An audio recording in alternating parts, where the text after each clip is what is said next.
Jam! Hello again and welcome to the Manapool. This is not 510. We're recording it when it would be 510, but this is actually, we think, 513. Cause think that's what we said? This is 10, so that'd be 11, 12, 13. I think this is 513. Time travel is hard. Time travel is hard, and it makes my head hurt. It stinks, and I don't like it. That was one of the New Yorkers from the first Spider-Man. Anyway. And that's Dirk dying. So hello, I am Chewy, the lead dork, and with me as always are these other guys. Dorks, whoever you people are. Who are you people? Well, I can't speak for these others, because I'm never completely sure if they are who they say they are. But I'm Brian, I'm the lead rambler, tangent master of the group, here to fill your ears with the sweet, sweet sound of my voice. Oh yeah. Would you say my voice sounds more like honey or saffron? Saffron. Isn't that a flower? What was that? Spice? It is some kind of plant, yes. Yeah. I'm Mike. I'm the rules guy and the game lore guy, and I'm here to fill your brain with the savory knowledge of useless facts. And I'm Dirk, the self-proclaimed greenest man alive and moral compass of the group. And I am here tonight to fill your brains with absolute nonsense, movie quotes, and song lyrics. Fair enough. I'm not filling your brain with anything. I'm just here to do the recording so these guys can talk. You believe me, right? Yes, totally. Yes. If you listen to the odds and ends, that's what you're going to think. In fact, if you wish it, I will make sure that you cannot be heard for a single minute. That does not surprise me at all, but no, I think we're good. So, since this episode is recorded now, but it's going to be used in the future, which is when you're listening to this, you guys are in the future. Oh my god. Did you win the lottery? Could you send me back some numbers? Does it work that way? I don't think it works that way, does it? I guess we'll find out in a minute. Yeah. Nice. But we needed to do something that was not time sensitive, so that's easy enough. We're just going to talk about the news. Brian is playing Hearthstone. Brian, I swear to God.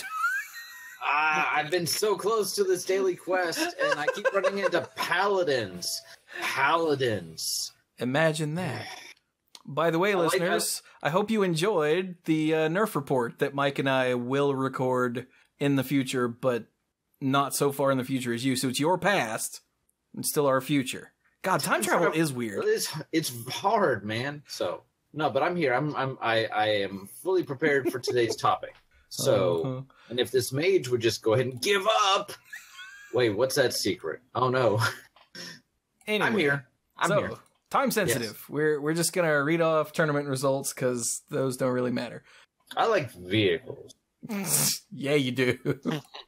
Well, yeah. I mean, I got to work with a car today, so Nice. Why? What did you mean? The first standard GP was last weekend, which for you guys was like a month ago, and yeah, it was like all vehicles. It's kind of weird. Decks that said they were vehicles but didn't have a whole lot of vehicles in them. Well, yeah, they all only had Heart of Kirin. Yeah. Yeah. But that's not what we're talking about. Apparently, if you just put Heart of Kirin in a deck, it's a vehicles deck. Just straight up. I don't understand. But no, today we're going to do... This is about as non-time sensitive as you could possibly get. Yep. We're going to do 2 editions of Mythic Conscription, which, if you're just joining us recently, Mythic Conscription is where we go back to pre-mythic rarity sets and try to determine what, if any, of the rares or whatever would be mythic. And it's hard for different reasons. Sometimes there are so many things that it's hard to figure out what would be mythic or not. See Kamigawa block and all the feedback that caused us. Sometimes it's hard because the sets are old and stupid and there's just nothing. We're doing the latter. We're gonna start with the very first Magic expansion, Arabian Nights, which is pretty neat. And while we're at it, we're going to do the very second Why is it okay to say very first, but very second doesn't work? This language is stupid. We're going to do the very second Magic expansion, Antiquities. So... Yeah, and part of the reason we're doing 2 is that they're very, very small. Like, if you add them up together, you still don't get as many cards as you would in, like, a present day or, until recently, the present day small expansion set. Yeah. So, I guess we should just... Hiccup. I guess we should just dive in? Yeah. Yeah. Mm-hmm. So, Arabian Nights, the first Magic expansion. Famous for giving us things like City of Brass and Juzumjin. Oh, and Juzumjin, yeah. And Don Don. I hate you. Aladdin Oh, and what? Aladdin's ring. No. We're talking famous cards. The Mountain. Famous for these days for Mountain. That's right. And the library, but mostly the Mountain. I was about to say, the Library of Alexandria? Hey, Yeah. Mike, do you have one of those? I do. Do you have one that someone scribbled on, like some sort of weirdo? I do. Was it Mark Poole? It was. That's baller. I know. It's totally sweet. It's like you guys knew what he was going to say or something. No, that couldn't be it. Nah, probably not. But yeah, Arabian Nights had one basic land, and it was Mountain. And I just looked on MTG Stocks, and apparently it's going for around $170 because it's insanely rare. Hey, Mike, Yes. your cards and sleeves yet? Most of them, some of them. I don't understand the question. That's okay. Okay. Mike used to play with his beta lands in a deck without sleeves. Well, I mean, at the time they were like $5. They probably still are. Doesn't matter. Doesn't matter. I like the way Mike's like, I've got this deck full of $5 cards. I'm just going to shuffle up and spit on. It'll be fine. I do not. Keep in mind, I took good care of my cards for all the playing I did with no sleeves. Those cards are in surprisingly good condition, way better than others have seen. Amazing shape. But I'd just like to point out that when we're talking about $5 cards, we're not talking about $5 rares. We're talking about $5 basic lands. Hey, Mike? Yes. Yeah, the cheapest beta land is up to like $16. Oh, wow. Is that near mint or heavily played? That's just on MTG Stock. I don't fool with individual. But Mike really does take good care of his cards. So. Thank you. You could sell one of those lands and buy some sleeves, Mike. I have them in sleeves. He didn't for a while. He does now. I mean, I realize I started the pain train, but I'm trying to throw the brakes on it now before it gets to be not funny. I'm sure Mike is already there, but I think it's hilarious. Sell one of those, buy some sleeves. This is why we keep Dirk around, by the way. Okay. Nice. $16. Those are some nice sleeves. They better be. Yeah. So, Mythic Conscription. Yes. So, Arabian Nights, again, was the very first Magic expansion. When did that come out? Was that later in 93? Was it 94? Either 93 or 94. It was December 93. Okay. Oh, right. So, first Magic expansion and first year of the game. So, And it did not that's part of the reason why it was so small, because they were like, oh, wow, this is really popular. We need to go ahead and kick something out the door real quick. Yes. And it did not have a different card back. Thank goodness. Yeah. It was gonna, like, it was originally, one of the ideas was to give it a different card back to differentiate it from other Magic cards. And it was going to be pink and adorable. And then they were like, wait, no, that's probably not a good idea. Mm-hmm.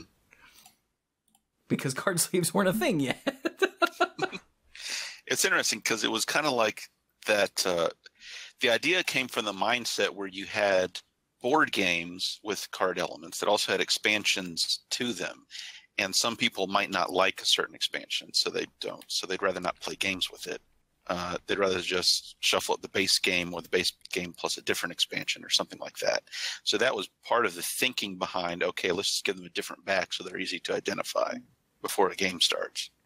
If if someone doesn't like playing with cards from Arabian Nights. Yeah. But keep in mind also the whole concept of a trading card game as it is now is completely alien to what they thought they were even getting into. Yes. So yeah, that is true. Wasn't the whole concept of Magic, Richard Garfield brought a game to Wizards of the Coast, and they said, well, can you make us something that players could play like between rounds of D&D? And he's like, yeah, I can come up with something. And he invented Magic in what by now is would seem to be like an incredibly short period of time. Yeah. So, the first thing he came to them with was Robo Rally. Right. But Peter Atkinson was like, yeah, we're not big enough to finance the initial run of a game with all those components, but we can print little books and cards. You got a card game? And Richard was like, yeah, I got some ideas. So he throws this out, and it, to say it, I mean, everybody knows how successful Magic is at this point. If you're listening to this podcast and you don't know what Magic is, then hi, how did you get here? And why are you still listening? But obviously, I mean, even I wasn't playing at this point, but supposedly even immediately, at the first, it was first premiered at a convention, it was selling out immediately. So straight off the bat, they had no idea how popular it was. And the original thoughts was that the amount a person would spend on it would be comparable to what you might spend in a game shop on a board game. Right. $20-$30 max. Yeah. You buy a starter, you buy a few boosters, you trade with your friends here and there, and that's it. But no. Which was why people liked it a lot more than that. And if you recall, he even his vision for the game, they didn't put out a whole lot of information as far as what cards were even in alpha, because they wanted it to be like a discovery process, which sounds so quaint these days. But even in the pre-internet days, people were buying so much that they were able to kind of figure out what was going on faster than they were anticipating. Yeah, but still there were some things that were only heard in rumors. Like there's a story that Mark Rosewater has told a couple times about when he was the person who taught Mark how to play the game, gave him the advice to not keep his permanents too close to each other on the battlefield, because he had heard about this card that could destroy things by flipping on it. The guy who was teaching him the game had never seen a Chaos Orb in real life, but he had heard about it, and that was affecting the way he was teaching Mark how to play. And doesn't that just almost harken back to I don't want to say a better time, but it's such a romantic notion. I have said before that, believe it or not, the Yu-Gi-Oh card game in the Yu-Gi-Oh anime may be the most brilliant card game to exist, simply because all the time you're running into people that have cards that you've never seen before and you don't know what they do, and maybe even have an effect on the board that they don't even entirely know what it does, because for some reason it's not written on the card, or you need to be able to speak ancient Egyptian to know what it does. So the way that it works in the anime is extremely interesting and not very doable in real life, but if you were able to actually achieve something like that, it'd be amazing. But it reminds me more of when I was a kid, which was 10 years or more before this, and you'd be out on the playground talking about video games with a buddy, and he would hit you with the thing like, oh, in Metroid, there's a code you can put in to make to turn Samus into a girl. Right. Because, the very first time I heard Samus was a girl was from some dude on the playground. No, he's not. Little older than that myself, but the analogy I have is when I was in high school, I didn't have a PlayStation, but everybody knew about Final Fantasy VII, and I had borrowed it from a friend, and then somebody else was telling me about it, and they were telling me about the Knights of the Round summon, and I was like, okay, that's a thing? And they're like, it deals lots of damage. I'm like, how could it deal more damage than Bahamut Zero? That doesn't seem possible.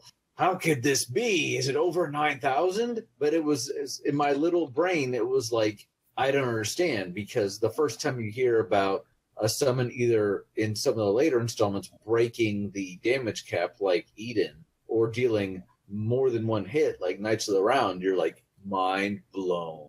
But I hadn't even seen it for myself. I heard it from somebody else. So, hey, Dirk. What's up? You still So, have a house? It's That's a one no. of those things. all right. So, now that we've gone off on history and whatnot, let's get into Arabian Nights. So I found one mythic in white, and if you can guess what it is, I will not buy you a lunch, because if you don't guess what it is, I don't know. We're not going to see eye to eye this episode. So, camel. You know, I looked at it, and it's crazy. I mean, that's just an amazing ability. But no, it wasn't camel. Is it King Solomon? Ooh. King Solomon was my runner-up. Really? King Solomon's pretty cool. Well, I mean, it's an interesting effect. Hmm. Hey, a 1/1 for 2 mana in this format. Ooh. broken. Well, no, and also to just be able to, tap kill that, where the target of the kill that is some big impressive creature. Yeah. I mean, So, obviously, Brian's talking about Shahrazad. yeah, Yes, I yes. mean, yes. I mean, there's really Moorish cavalry, no. Shahrazad, if you don't know it, it basically as you stop playing the game you're playing and play a sub game. That's insane. Not to mention, it makes the game you're playing take much longer. Mike, can you play a Shahrazad in your sub game? Oh, yes. Oh man. Oh. So the fact Oh. yeah, what this does to the rules is crazy. And this is a 1,000% unique effect, not just at the beginning of the game, but here we are years later. They have never printed this effect again except in an unset. Is it Mhm. Enter the Dungeon? Or Enter the dungeon once more with feeling. oh, that's right, yeah. Those are the two I could think of. Yeah, but will they ever print this effect in a Black Border game? Well, oh, there's the ultimate on Karn Liberated, isn't there? I was about to say, didn't Karn have something like this? Yes. So again, the Where we all said, whoever plays that, so the callback to Shahrazad is the limit break on a mythic rare planeswalker, Sort like of. 20 years after this. Like, Karn doesn't play a sub game. Karn just restarts the game you're Yeah. in, except he gets to keep all of his toys. But that's probably the closest the to this countdown that is we at 1. have. They did the countdown is at 1 was another subgame card. Was that also in an unset? In unstable, yes. Okay. So only in unsets do we have this. And Chewy's right. Karn doesn't do this, but that is probably the closest we have ever come. So Mythic, I think so. Yeah. King Solomon, maybe. I mean, So Shahrazad, by the way, for those that don't know, for white, it's a sorcery, and you just play a sub game of Magic, and whoever loses that game loses half their life, rounded up, In the main game. in the main game. Yeah. or in the game you were playing right before you played Charizard. Yes. So you could lose half your life in the Charizard game when you lose the sub Char. Yeah. Wait a minute. Right? Isn't that how that would work? I'm reading the card text, Uh-huh. and it says, with any loser of subgame having his or her remaining life points rounding down. Yeah. But in the Oracle text, it says they lose half their life rounded up. Yeah, that's because they're talking about two different mathematical functions. Oh wait, having okay, Yeah. you round down the half, Yeah. which is the same as losing half rounding up. Okay, got it. Yeah. I was like, wait, I saw rounded down and this says rounded up. What? Okay, this requires further study for this stupid card. So, Hey, cool. In the rulings, Very it's- subtle power level errata.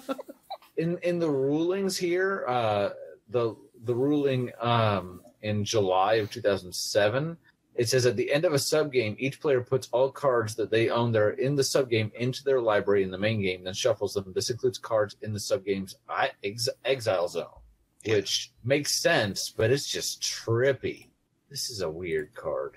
So because that used to be the removed from game zone. So yeah, so it was, technically would be out of so the it was game. like, do you shuffle that back in because it's removed from the game? Have you guys been watching the Great Designer Search 3? No. It's been kind of interesting. Yeah, I did read it. I agreed with the judges' conclusions, because when I first read the design submissions, I was like, okay, there's only two of these that aren't just a bunch of bizarre wordiness. Yeah. And the judges seem to agree with me All for their picks for first and second place. All of these guys are doing very well. I'm not. If I didn't even try this time. Had I tried out for it, I have no idea how far I would have gotten. Yeah, I'm not trying to throw off on them or insult their design by saying bizarre wordiness, because this is something that you see from a lot of beginning designers. Like it made me think of some of the cards and games you would design back in college when you were still new to the whole thinking about it thing. Yep. But what I was going to say is I do, however, agree with their choice for who should go home the first week. He's had some interesting designs. But they did that part already? Yeah. Oh, was that today? Yes. Oh, okay, I haven't read that today. But the big thing was that his comments weren't common. Oh, a lot of them had problems. What got me thinking about this is when Chewy talks about the remove from game zone. Somebody actually made a card that actually didn't have a mana cost, and you could only play it when you searched your library, and it was outside of the game, meaning it couldn't even be in your exiled zone, and you had to pay a cost to go and put it onto the battlefield. And it was kind of neat design, but the judges were like, so interesting stuff. But back to actual Magic cards. So anyway, so that was a month ago now that they removed the first person in that their listeners. Supposed to be like a 30-second thing, but I don't do 30-second segues. Any other white cards that anybody feels could be mythic? Nah. I don't think King Suleiman would be. I guess back then. I didn't say he was a strong runner-up. Yeah, that's true. But I guess back then there wasn't really. I mean, there was Royal Assassin, and there was. There was King Solomon. And I don't know. I think Mike's runner-up should be War Elephant. You're telling Mike who his backup should be? No, I was saying that because of banding. Oh, God. I mean, it's also a white creature with trample. What? Mm-hmm. Which, by the time I started playing, that was already weird. Mm-hmm. Yep. And I started playing in Ice Age. Like, I wasn't far off, but even then, a white creature with banding was like, wait, what? Well, the fact that it's a War Elephant and it's a white creature, seeing as elephants at this point, unless the only time that they're white nowadays is if they're with a faction that magically somehow has them. Or Loxodon. Very green. A functional reprint of this showed up in Mirage Block. It was also an elephant. It did. It was. I can't remember what it was called. But yeah, it was another white elephant with trample and banding, wasn't it? Mm-hmm. Bizarre. When elephants fight, it is the grass that suffers. It is. It is. Won't someone think of the grass? So there's also a fun card that we don't talk about often, Jihad, which when I was reading this, I was like, are you serious? So it's an enchantment, costs white. As it enters the battlefield, you choose a color and an opponent. And as long as the chosen player has a card, a non-token permanent of the color you chose, your white creatures get +2/+1. Sorry, all white creatures get +2/+1. And if that player doesn't have anything of that color, you sacrifice Jihad. Now, I read this and I was like, oh my God. It does exactly what you think it does. It starts a race war. It does. Yeah. It's like, that's not. I mean, it's exactly on point for what that. I was like, can we play Jihad and Invoke Prejudice in the same deck? And then I was like, all right, let's go on to blue. Like, that wasn't as touchy a word at the time. No, not at all. No, 1993. Think about that. Yeah. Okay. I'm sure a bunch of you weren't born yet, and get off my lawn. Yeah. Where was I in 1993? Oh, I don't know. That's another segue for another time. So blue. Good job. On so my blue. damn lawn. Yeah, you were not on my lawn. Blue was hard for me. Blue was harder. I saw 3 things that I thought could be mythic. Yeah. Ooh. Let me guess. Flying Men. No, but I do like it a lot. Flying Men plus Unstable Mutation is like turn 1 Flying Man, turn 2 Unstable Mutation is just sick. At least it was back in the day. Or I wasn't playing. That's what I heard. Was that right, Mike? Yeah, that was the thing. I was hoping that would make a comeback in Time Spiral because both of those were on the sheet, the time shifted sheet. And no such luck. No blue beatdown. It had Sonic Blast. I was like, come on, man, we can do this. No, we can't. Anyway. Wasn't there a color shifted unstable mutation? Yeah, it's in red. Red. Yeah. And it's in Arena, but I forgot what it's called. So it's relatively new. Okay. Right. So, no, one of the ones I had was Old Man of the Sea. It's a kind of unique effect, and then there's the art. And it's just, But so Old Man of the Sea is a Jin, actually, and he costs for one a blue and a blue. He's a 2/3, which back in that day, 2/3 for 3 in blue, that's crazy. But his ability here is really interesting. You may choose not to untap him during an untap step. Tap, gain control of target creature with power less than or equal to Old Man of the Sea's power for as long as Old Man of the Sea remains tapped, and that creature's power remains less than or equal to Old Man of the Sea's power. So if the creature, gets a giant growth, it fights back and is like, get off me, and gets away from the Old Man of the Sea. So, but the ability to just tap with no additional mana to just grab a small thing, or a lot of stuff had power 2 or less. Even just grab it and block or do anything seems pretty good. And I agree. Yeah, that was my pick for the repeatable. Hey, give me that. Okay. With not too much effort on your part. All right. What's someone else's pick before I say any others mine? That was it for me. Like I read, so there are only 4 that were shown as rare when you do a rare filter. Mm-hmm. But oh no, they are actually all rare in the set. Oh, cool. So there was Island Fish Jesconius, who's bad. So he's a solid, bad blue rare. I put him as a maybe, just because big. With Island Home and an upkeep cost, I don't know. I didn't say it was good. There was the Serendib Efreet, a 3/4 flyer for 3 that pings you during your upkeep. That's really good. Well, it doesn't have to ping you. Yeah, it does. Serendib? Efreet, not Jin. Okay. Why they gotta do that to me? Okay. Yeah. Yeah, the Efreet is a 3/4 for 3 with flying that pings you during your upkeep, which is insane good. Especially back then, it's insane good. I mean, if it was printed now, would you play it? If it was printed now, it'd be like a bad uncommon, right? Like 3/4 with it'd be a solid uncommon. 3/4 with flying for 3 that pinged you. I think that would be an easy pick. Yeah, but they wouldn't print it now because they don't print cards with drawbacks anymore. Yeah. I was thinking Serendib Jin because of the bizarre and onerous drawback they gave it. Someone thought it was too good. Island Fish Jesconius and Serendib Jin were my 2 and 3 after Old Man of the Sea. Yeah, so the Jin is really weird. 2 blue for a 5/6 flyer for 4. Bear in mind, people, when we get to black, the Juzam Jin at the time was the best thing ever. Yeah. And this is bigger and has flying for the same cost. But then, at the beginning of your upkeep, you had to sack a land. And if you sacked an island, you got bolted in the face. Yeah. If you sack an island, he goes, not my blue mana, and he hits you for 3. Which he has 2 blue in his cost. He's got 2 blue in his cost. This guy is a dick.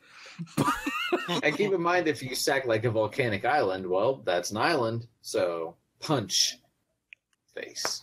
But it was a 5/6 for 4, which is absolutely unheard of. Oh, and when you control no lands, you have to sack him. Did you say that? I don't know if you said that.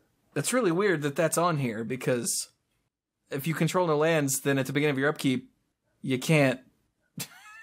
Oh, wait, it doesn't say if you can't, then you sacrifice him. Yeah, right. It wasn't written that way. Oh, that's bizarre. Which means if your last land is an island, he punches it in the face, and then due to state-based effects, he just checks out. Yeah, and then he leaves. I mean, he has 5 power and he has flying, so hopefully you won't have to spend too many turns sacrificing lands before you just clonk your opponent to 0. Yes, true. So yeah, this was my my maybe, like the Old Man of the Sea, because like Mike said, they're repeatable. Gimme, gimme, gimme. Yeah. And then the Serendip Gen, just because of sheer size to cost ratio, was off the scale for this day and age, even with the ridiculous drawback. Mm-hmm. Yeah. So, anybody have anything else or different? Dirk, did you have anything else in blue? No. No dying. Yeah. No, just there's some that just, as I'm reading, I'm going, oh god, that's just terrible. Like the island fish, Jasonius, Yeah, that guy. Jasconian. Yeah, that guy. But yeah, we I'm didn't reading actually. him going, oh gosh, that's just terrible. Yeah, we didn't Because actually. he read has him. so many. Like he's a big dude. He's a 6'8", but he's like trying to get citizenship in Japan, kind of difficult. That was A very weird reference. And let's put it this way: Japan citizen, like people applying to become citizens in Japan, is pretty much 0. Oh. You really should look and find out like what it takes to become a citizen of Japan. It is like nuts crazy. And that's how this dude feels looking, going, he doesn't untap. He's 3 islands for upkeep.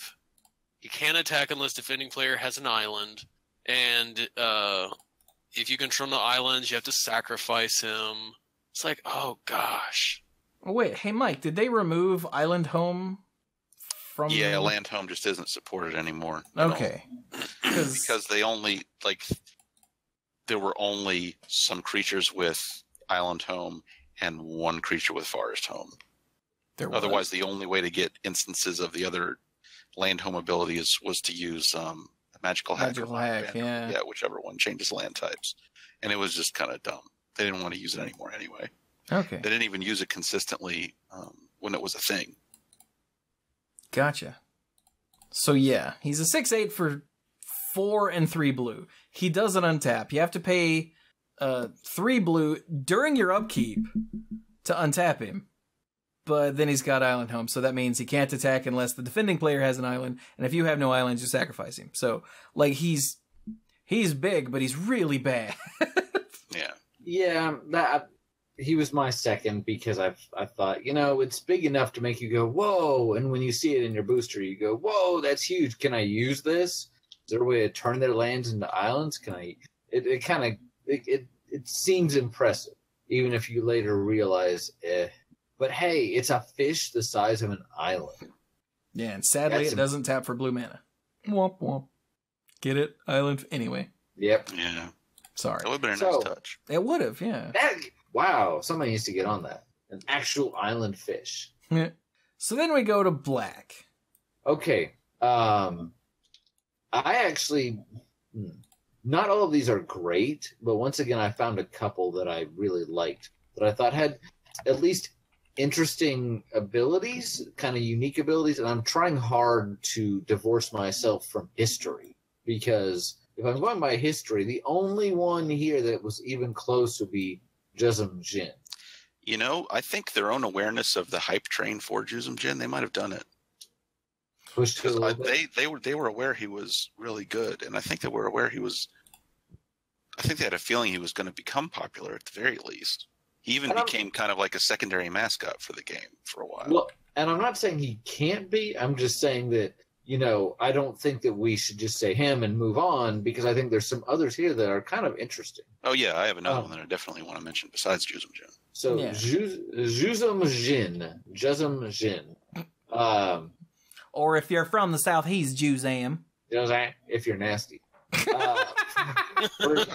For 2 and 2 black is a Jin, a 5/5 for 4, and at the beginning of your upkeep, it deals 1 damage to you.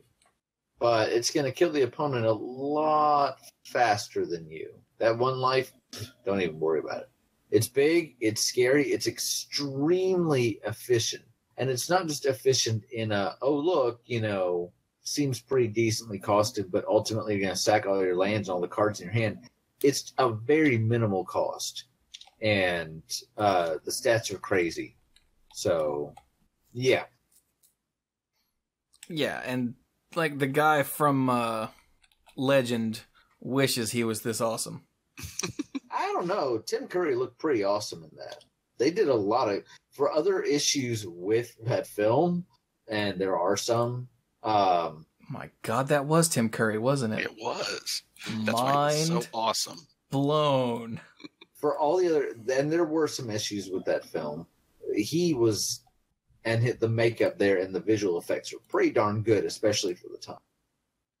So now I feel like I want to see like a card altar of. Oh, they're out there. Okay. Yep. So I'm gonna guess the other thing everyone wants to talk about is Guardian Beast. I did want to talk about Guardian Beast. That was one of the other ones. Because it's pretty nuts. Hey, Mike, what's Guardian Beast do? Guardian Beast is awesome. For 3 and a black, it's a 2/4 beast. And there were a lot of words on the original. Thankfully, they put it in not as many words in the updated text. As long as Guardian Beast is untapped, non-creature artifacts you control can't be enchanted. They have indestructible, and other players can't gain control of them. This effect doesn't remove auras already attached to those artifacts. Yeah, dude. Guardian Beast is not messing around. It's great. And that's not a thing you see. Ever. No. There have been others like Leonin Abunas who give your artifact Shroud. Fountain Watch. Yeah, the Fountain Watch. There was an angel with Metalcraft in Scars of Mirrodin that did something similar to give like hexproof or something. But Guardian Beast definitely has the most expansive list of ways that he... Did we lose Mike really in the middle of that sentence? Yes. Really? Lord have mercy. But yeah, Guardian Beast is like, you can't look at him, you can't touch him, you can't blow him up. No. In an age when indestructible wasn't even a thing yet for like another 11 years. Ever? I don't know. When did Mirrodin come out? It was Darksteel. And Darksteel was 03. Yeah. So, no, wait, so, no. 04, excuse me. Yeah, so another 10 years and a couple months. Yeah. That actually makes me feel old because I remember starting to play the game and they were hyping 10th edition as the 10th anniversary of the game and Savannah Lions as the comeback of the decade because they reprinted Savannah Lions. Oh my God, you guys. And now I'm like, it's been so long since then, I feel really old. But so this is a unique thing, and it's in a set that's based around artifacts. Wait, so no, it's not. It's not. See, I'm getting my sets confused, but still, it's a unique effect. Yes, Mike, you're back. Okay, it was not fixing itself the usual way. It'll be all right. So is there anything Beast else in black? Oblet I had as a question mark, but it's really just a removal spell. It's a unique, kind of cool, flavorful removal spell, but it's just a removal spell. Sorcerer's Queen I also had as a maybe because of the fact that it basically ignores what a creature is and just completely resets it. Her text says, tap target creature other than Sorcerer's Queen has base power and toughness 0/2 until end of turn. And she's a 1/1 for 3. And the fact that she can just go whoop seems kind of interesting to me. But I don't know. Definitely the Zuzum. Remember. Anything else? Ready to move on to red? Mm-hmm. Mm-hmm. All right. So red. None of these. So green? Oh, come on. What? Did you not read A Leaf from Cairo? I'm kidding. No, A Leaf from Cairo. Definitely. Because he's insane. He is. What's he do? I don't know. Hang on. Did you read A Leaf from Cairo? Well, I didn't know what he does now. He says he's a 0/1 for 4 mana, which was bad even for the time. He's that's a not the human. point. He has no job. He's just a human. What a loser.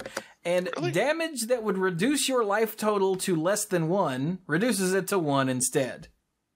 So you just get Ali from Cairo out, and they can't kill you, but damage.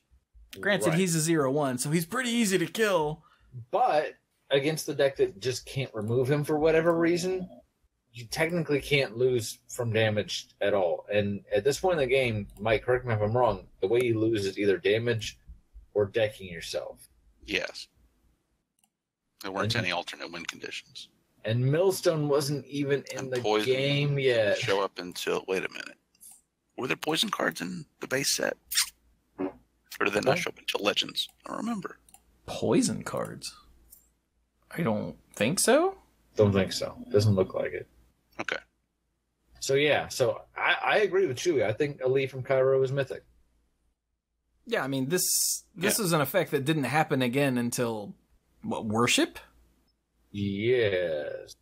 And even that, while it's, in theory, worship is easier to protect than a creature because it's an enchantment, it also requires you to have a creature. So Ali from Cairo is basically just a walking worship. Or worship as a floating Ali from Cairo. Oh, Brian hates you. Not a whole lot. Okay, Crypt Cobra was Mirage. Yeah, it looks like the Marsh first one showed Viper up was in Legends in the Dark.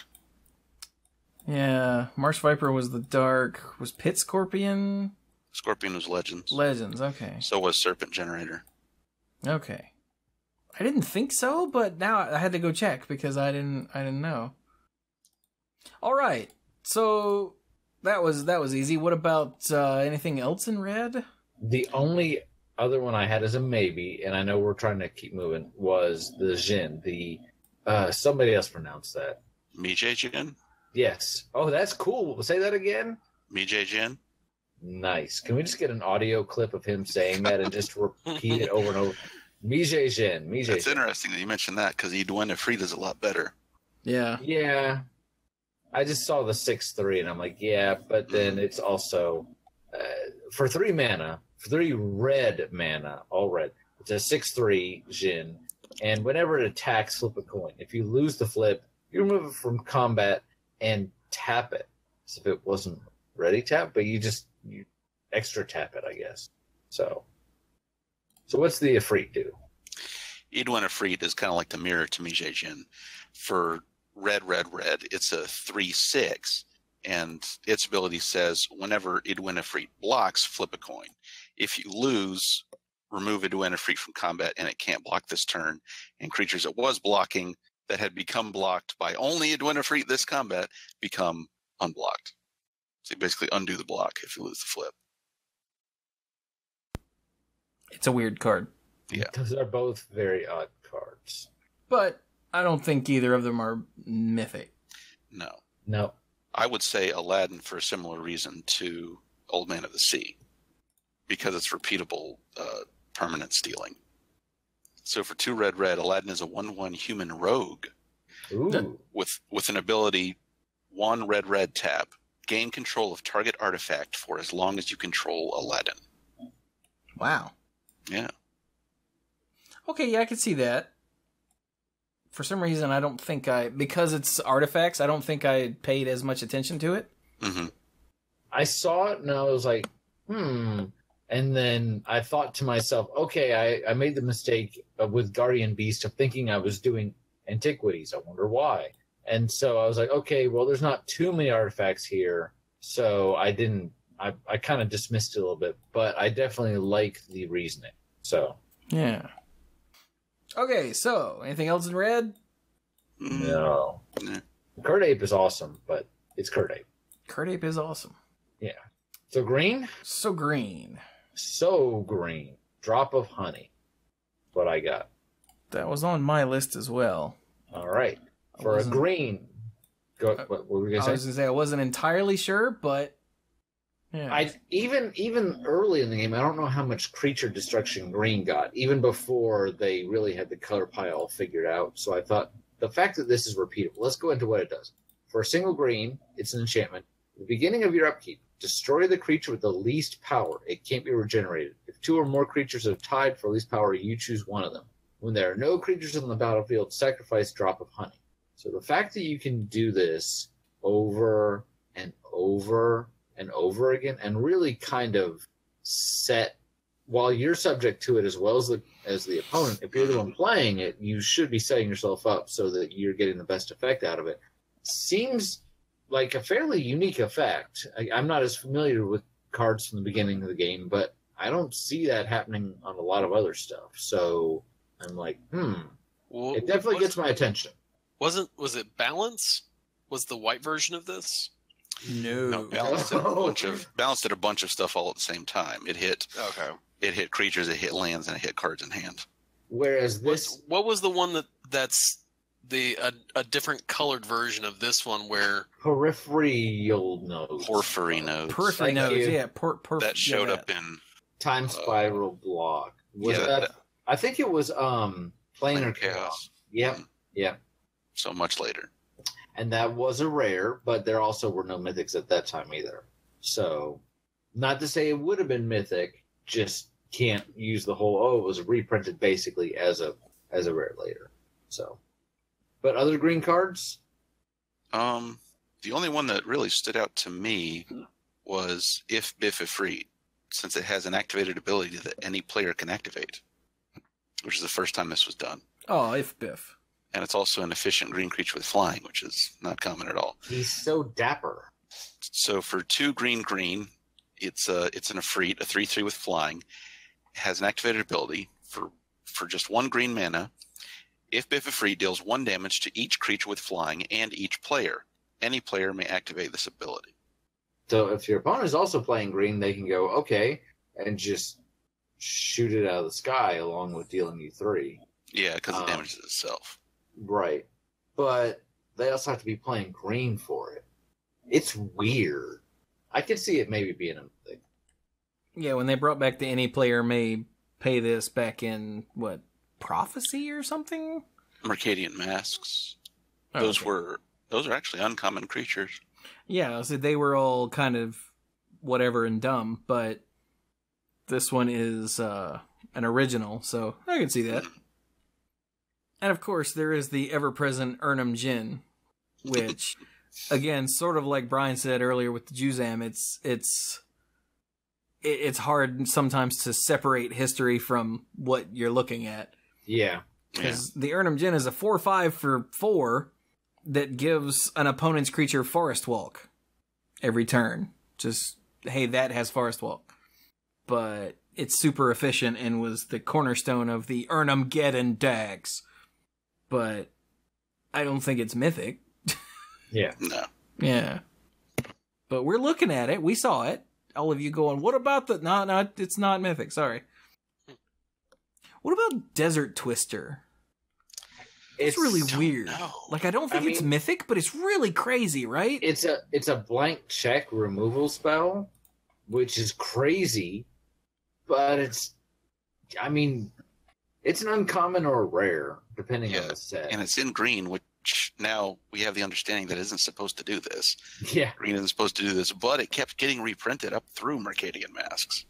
Yeah. I think the thing is that it's just because it depicts an incredibly strong natural force. It's an extremely strong weather event. That's why it ended up in green, but still. I mean, that's the same reason that blue gets some of the stuff that it shouldn't have gotten for a long, long time, because blue was the magic hand wavy color. Mm-hmm. So, look, it's nature and it's doing something that nature does. So green, great. And then after being reprinted once or twice, it's just what this card does. So everybody just kind of accepts it. Yeah, it was in Mercadian Masks and 5th edition, and then Mercadian Masks, and then they realized, wait, and it's only been reprinted in online Masters editions. Yeah. Or Commander. And really, the main difference we have right now is that green can't just up and destroy a creature. Right. But it can destroy pretty much any kind of non-creature permanent. Yep. It's okay. I just thought I'd throw that out there because it's a really bizarre card by today's standards. Mm-hmm. And then there's Sandstorm, but you have to Darude first. You're welcome. So, we get into artifacts where things start to get weird. Start to get weird, but I mean, let's face it, we're already in weird zone. So I've got 2 that I were like, yep, mythic. Okay. Ebony Horse? I don't understand Ebony Horse. I have No 3, window. maybe 4. Gosh, this is weird. Are you An including artifact? lands? Yes, Without going into lands? without going into lands. I think I'm misclassifying at least one of them. Oh, okay. Okay. Well, what have you got then, Mike? So, of course, Aladdin's lamp just kind of jumps out. I at mean, me. duh, it's the most expensive card in the game. Yeah, at 55. No, it's not.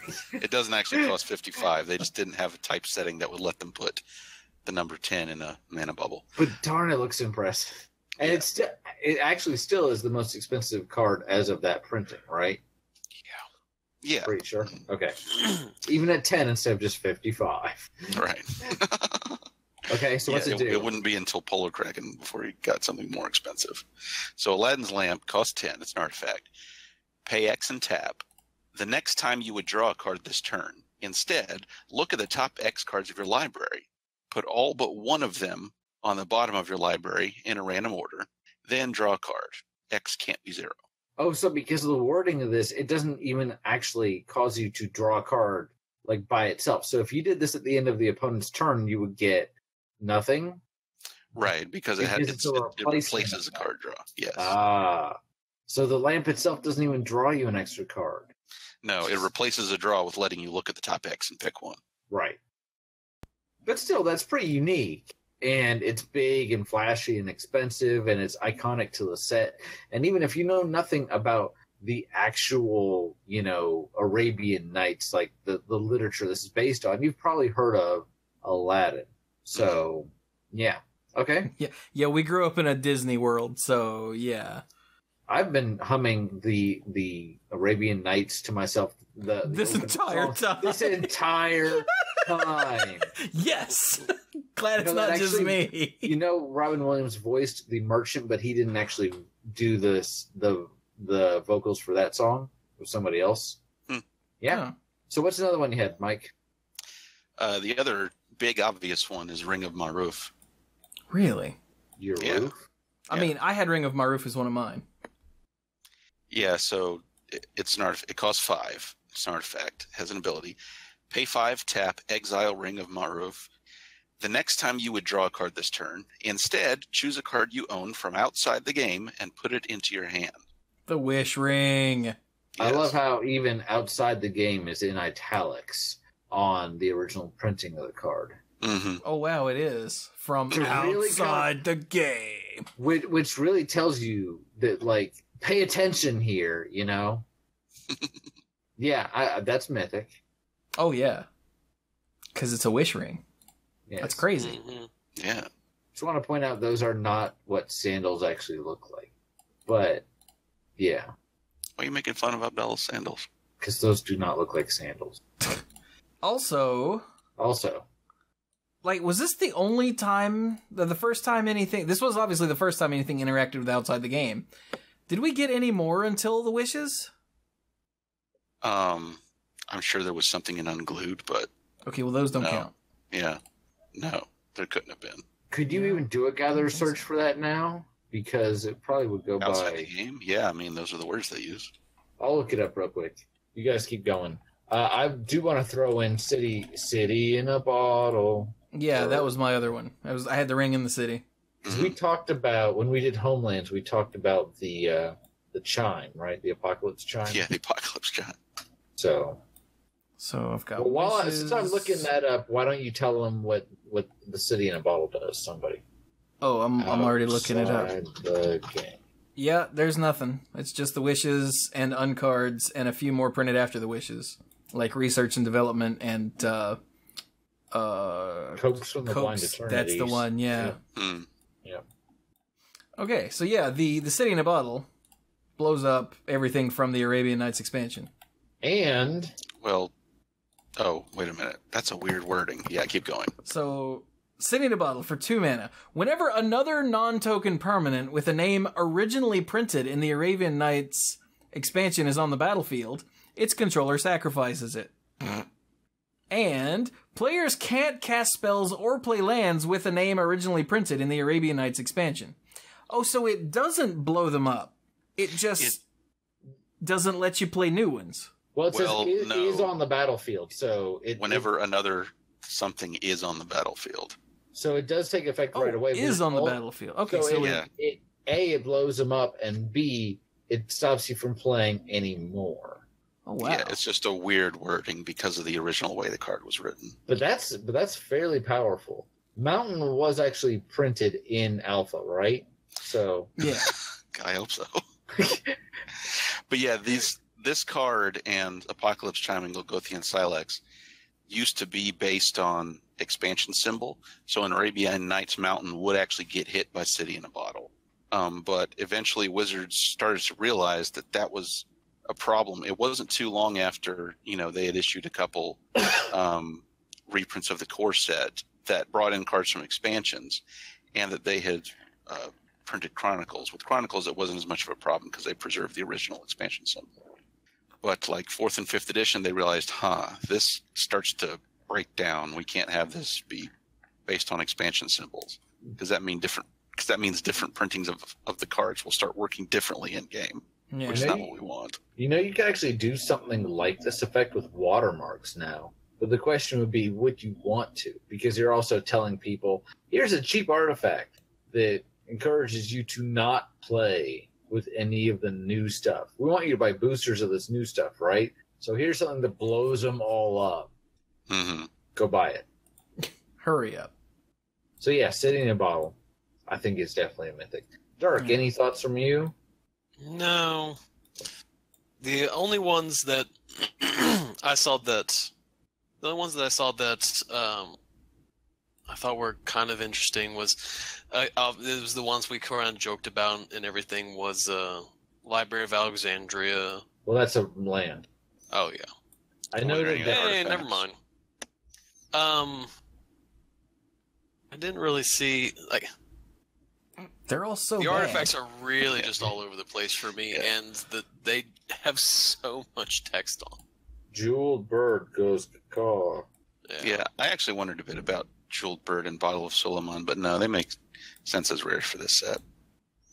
Yeah, I think the bottle is bad enough to where bottle. I looked at the bottle. Oh man, I love the bottle. I did when I was a kid. Yeah, I was like, oh dude, I could get a 5/5. You could also dome yourself for 5. Nah, get a 5/5. It'd be great. And then later, after I've taken 10, I'm like, maybe this card isn't very good. But on average, I take 2.5 damage and get a 2.5 with flying. I hate that. Sounds pretty good. Statistics. Actually, that sounds kind of crappy for 5 mana. Never mind. Yeah, kind of does. So I never thought about it that way. Now I'm sad. Oh, we ruined his childhood. Yay! So enough of artifacts. For the lands, obviously, there's, as Derek said, the Library of Alexandria. I mean, just no question. Yeah, it's I think they would have recognized that at the time. It's a land that says, tap this, draw a card. Yeah. There's only if you have 7 cards in hand, but no one cares. It's tap this, draw a card. I had on my list, purely for the name, the Island of Wok Wok. Because... come on. But no, it's not good. Oh, I've always heard it pronounced whack whack. Wah. Also Mountain would have been mythic. What about Bazaar of Baghdad? See, I don't know if Bazaar of Baghdad would have been recognized for what it was at the time. I mean, it's good. It's only truly insane and broken in an insane and broken vintage deck.